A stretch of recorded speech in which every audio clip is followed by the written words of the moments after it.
Sabihin niyo sa akin, halimbawa na, bakit ang mga kapatid na ito ay inalis mo sa talaan? Nag-asawa po ng taga-sanglibutan. Pero hindi totoo yun. Nanlamig yun. Kulang sa doktrina yun. Hindi sumasampalataya. Natatakot kang sabihin nyo sapagkat tatamaan ka. So, uusisay ka. Bakit? Ano ba ang ginawa pagdodoktrina? Lalaki ang pag-uusap. Para maputol ang pag-uusap, para umikli, dinaya mo. Nag-asawa ho ng hindi ka panampalataya. Ano ngayon ang gagawin ng pangasiwara? Ititiwalag yun. Automatic na ititiwalag. Malimpas siya. Nagtiwalag ng hindi dapat matiwalag. Sino ang naging kasangkapan? Yung nag-ulat ng hindi totoo.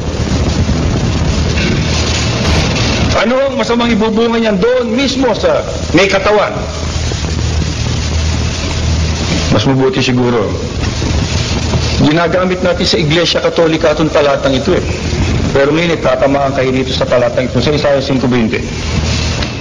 Sa aba nila na nagsisitawag ng mabuti ay masama at ng masama ay mabuti, na inaaring dilim ang liwanag at liwanag ang dilim, na inaaring mapait ang matamis at matamis ang mapait.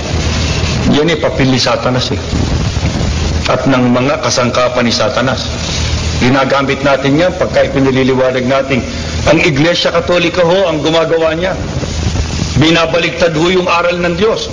Pagka utos, bawal siya. Pag bawal sa Diyos, utos siya.